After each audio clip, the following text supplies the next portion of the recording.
நான் உங்கள் தோழி திவ்யா. இன்னைக்கு எங்களோட ஸ்பெஷலான கத்திரிக்காய் தொக்கு தான் உங்களுக்கு நான் செஞ்சுட்டு இருக்கேன். அது எப்படின்னு சொல்லிட்டு செஞ்சு முடிச்சுட்டு சொல்றேன்.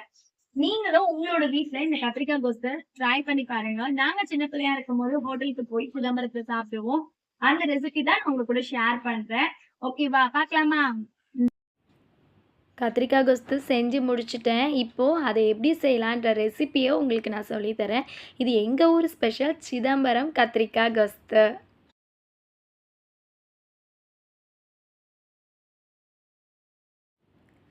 கத்திரிக்காய் கொஸ்து செய்ய தேவையான பொருட்கள்: கருவேப்பிலை எடுத்துக்கோங்க, கருவேப்பிலை தாராளமாகவே எடுத்துக்கோங்க.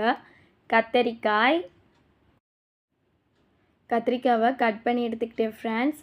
சின்ன வெங்காயத்தில் செய்யுங்க, சின்ன வெங்காயத்தில் செஞ்சால் நல்லாயிருக்கும். சின்ன வெங்காயம், தக்காளி கட் பண்ணி எடுத்துக்கிட்டேன். ஒரு பாத்திரத்தில் புளி ஊற வச்சுக்கோங்க. இதில் நாம் ஒரு பொடி ஆட் பண்ணுவோம். அந்த பொடி தான் கத்திரிக்காய் கொஸ்தோட டேஸ்ட்டே. அதுக்கு மல்லி எடுத்துக்கோங்க, 2 வரமிளகாய், கொஞ்சம் மிளகு, சீரகம். அடுப்பில் பேன் வச்சுக்கலாம். அதில் கொஞ்சம் எண்ணெய் போட்டுக்கோங்க. எண்ணெய் சூடானதுக்கு அப்புறமா அதில் வரமல்லி சேர்த்துக்கோங்க. மல்லியை நல்லா வறுத்து விடுங்க. இது கலர் மாதிரி நமக்கு பொன்னிறமாக வரணும் ஃப்ரெண்ட்ஸ்.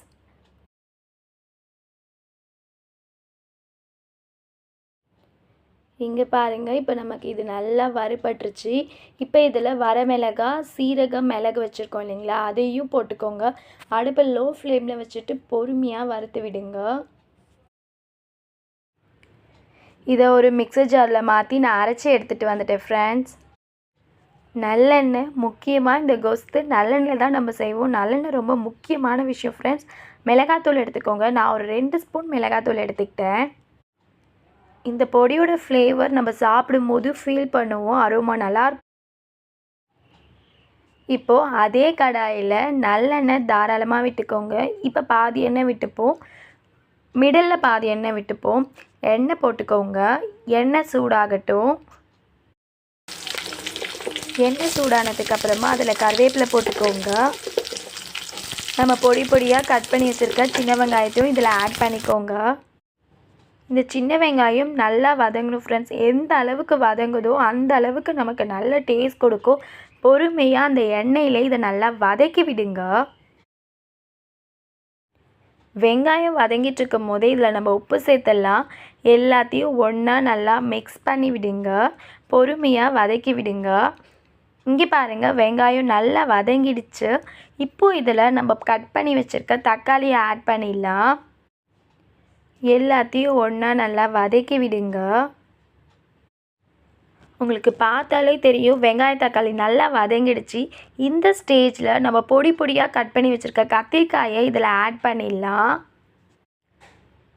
எல்லா கத்திரிக்காயும் ஆட் பண்ணிட்டேன் ஃப்ரெண்ட்ஸ். ஆட் பண்ணிவிட்டு இதை கொஞ்சம் நேரம் நல்லா வதக்கி விடுங்க. இங்கே பாருங்கள், கத்திரிக்காய் வதங்கிட்டு இருக்கும்போது நான் தண்ணியை ஆட் பண்ணல, அதிலிருந்தே உங்களுக்கு தண்ணி கிடச்சிருக்கு பார்த்தீங்களா. இப்போது இந்த ஸ்டேஜில் நம்ம மஞ்சள்தூள் இதில் ஆட் பண்ணிடலாம். எல்லாத்தையும் நல்லா ஒன்றா மிக்ஸ் பண்ணி விடுங்க. இப்போ நம்ம இதில் மிளகாத்தூள் சேர்த்துக்கலாம். மிளகாத்தூளை ஈவனாக எல்லா இடத்துலையும் படுற மாதிரி நல்லா மிக்ஸ் பண்ணி விடுங்க. இப்போது இந்த ஸ்டேஜில் இதில் தண்ணி ஆட் பண்ணிக்கலாம். காய் முழுகிற அளவுக்கு தண்ணி ஆட் பண்ணிக்கோங்க.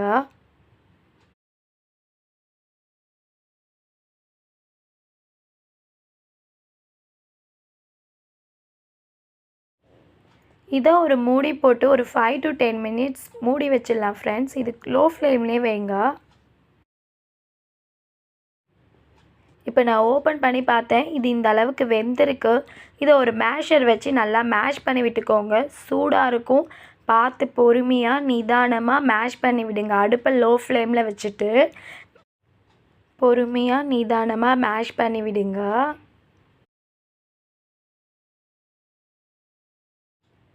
இப்போ புளியை நல்லா கரைச்சி எடுத்துக்கோங்க. திப்பி இல்லாமல் வடிகட்டிக்கோங்க. இந்த புளியை நம்ம இந்த கத்திரிக்காய் கொஸ்தில் ஆட் பண்ணிடலாம். எல்லாத்தையும் நல்லா ஒன்றா மிக்ஸ் பண்ணி விடுங்க. இதை மறுபடியும் நம்ம ஒரு லிட் போட்டு 5 to 10 minutes ஆகட்டும். 10 மினிட்ஸ் ஆயிடுச்சு ஃப்ரெண்ட்ஸ். இப்போ நம்ம பொடி வச்சுருக்கோம்ல, அந்த பொடியை இதில் நம்ம சேர்த்துடலாம். எல்லாத்தையும் ஒன்றா நல்லா மிக்ஸ் பண்ணி விட்டுக்கோங்க. எல்லா இடத்துலையும் பொடி பரவுற மாதிரி மிக்ஸ் பண்ணி விடுங்க ஃப்ரெண்ட்ஸ்.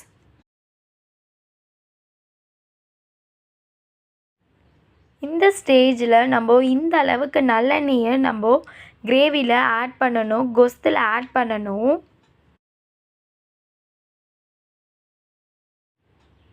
இந்த நல்லெண்ணெயிலே இது வந்து நமக்கு கொதிச்சு வரும் ஃப்ரெண்ட்ஸ்.